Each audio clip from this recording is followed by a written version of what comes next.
Nama lengkap saya Dr. Alvita Dewi Siswoyo. Saya adalah seorang spesialis kedokteran nuklir. Ya, jadi memang bidang saya adalah spesialis yang menggunakan bahan-bahan radioaktif untuk diagnosis dan terapi berbagai macam penyakit.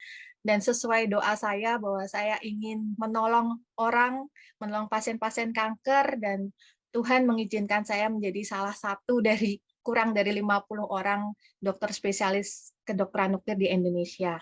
Maka berangkatlah saya, mama dan papa saya ke Jakarta, waktu itu ke Rumah Sakit Mata Aini, karena Rumah Sakit Mata Aini merupakan rumah sakit mata rujukan waktu itu di Indonesia, dan kembali diperiksa oleh dokter spesialis mata, dan mereka tetap dengan diagnosis sebelumnya bahwa saya menderita retinoblastoma.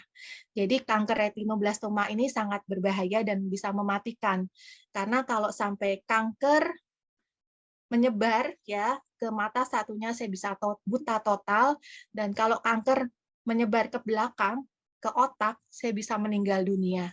Tengah malam saya duduk di tengah kegelapan, ya saya waktu itu dimatikan lampunya, saya bilang, Tuhan, selama 16 tahun saya selalu bertanya, apakah Engkau baik?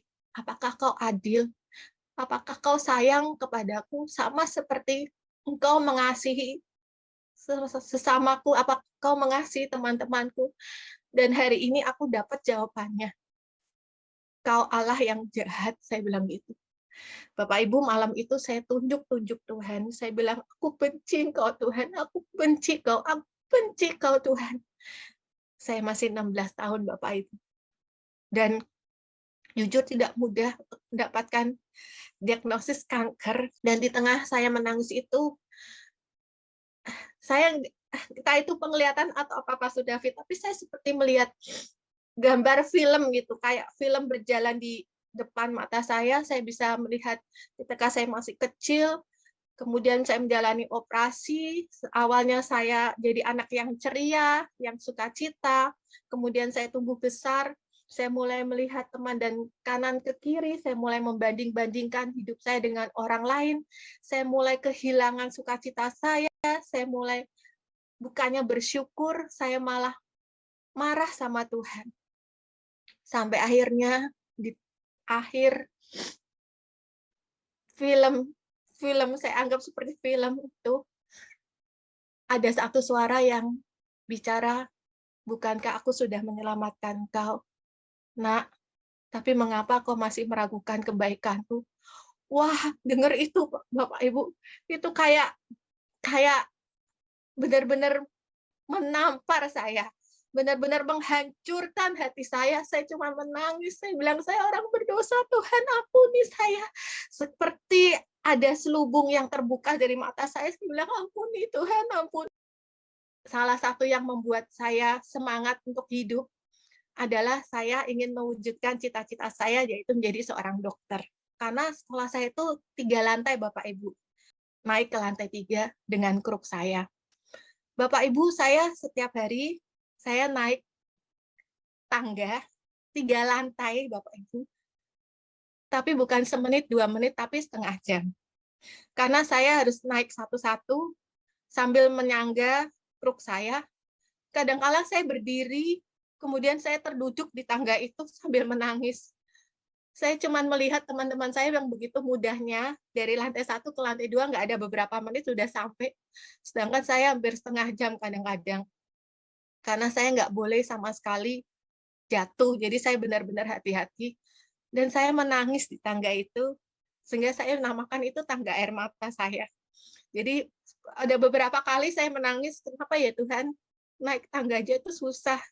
Kenapa Tuhan izinkan untuk saya untuk naik tangga ini, kenapa kok kepala sekolah nggak berbelas kasihan sama saya disuruh naik ke 3 lantai ini. Tapi kemudian Roh Kudus bilang, ayo mengucap syukur, mengucap syukur. Saya nggak ngerti, Bapak Ibu. Orang lagi berkeluh kesah, ya akhirnya saya cuma bilang, ampuni aku Tuhan, aku mengucap syukur, aku masih boleh sekolah. Kemudian saya naik lantai 3, Bapak Ibu, apakah selesai? Enggak. karena di jam 9 saya harus diradiasi di rumah sakit Karyadi. Jadi saya turun lagi tangga yang sama, dijemput mobil, radiasi, kembali lagi ke sekolah. Jadi dalam satu hari itu, saya 4 kali bolak-balik tangga. Waktu itu saya berdoa sama Tuhan, Tuhan, aku pengen jadi dokter yang berhubungan dengan onkologi, yang berhubungan dengan kanker. Dan ini saya bersama anak-anak pasien-pasien pasien saya nggak cuma orang dewasa. Dan ini luar biasanya Tuhan juga. Jadi saya tuh dulu berdoanya sama Tuhan, saya pengen jadi dokter anak karena saya suka anak-anak. Bapak Ibu, saya jadi guru sekolah minggu dari saya masih anak remaja. Dan di kedokteran nuklir ini ternyata aplikasinya juga bisa diaplikasikan ke penyakit anak.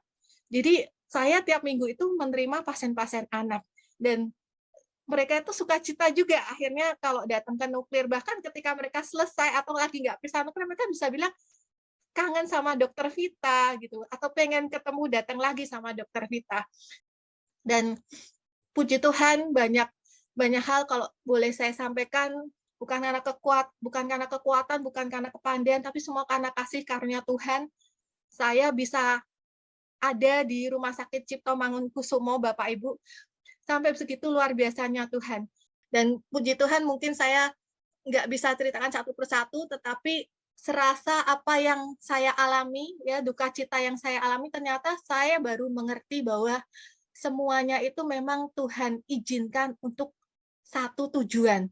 Jadi Bapak Ibu yang mungkin saat ini mengalami pergumulan, mengalami sakit penyakit, mengalami kesulitan, Tuhan tidak akan iseng dengan hidup Bapak Ibu. Kalau Dia mau membentuk Bapak dan Ibu melalui yang terjadi dalam hidup Bapak Ibu, itu pasti karena Dia punya rencana yang indah dan rencana yang besar. Saya mau akhiri dengan beberapa ayat yang menguatkan hidup saya, dan semoga ini juga menguatkan Bapak Ibu. Firman Tuhan katakan, sebab rancanganku bukanlah rancanganmu, dan jalanmu bukanlah jalanku. Dan terakhir adalah di Roma 8 ayat 28, ini yang menjadi ayat pegangan saya setiap hari. Kita tahu sekarang bahwa Allah turut bekerja dalam segala sesuatu. Saya ulangi, kita tahu sekarang bahwa Allah turut bekerja dalam segala sesuatu. Segala sesuatu Bapak Ibu, mungkin dengan cara yang kita tidak harapkan, mungkin dengan cara masalah, mungkin dengan cara sakit penyakit, mungkin dengan cara kesulitan ekonomi, mungkin dengan cara mungkin yang orang bilang musibah, orang bilang kemalangan, mungkin dengan cara-cara yang mungkin di mata dunia itu bukan sesuatu yang baik. Tetapi firman Tuhan katakan Allah turut bekerja dalam segala sesuatu untuk mendatangkan kebaikan. Bagi siapa Bapak Ibu? Bagi mereka yang mengasihi Dia, yaitu bagi mereka yang terpanggil sesuai dengan rencana Allah.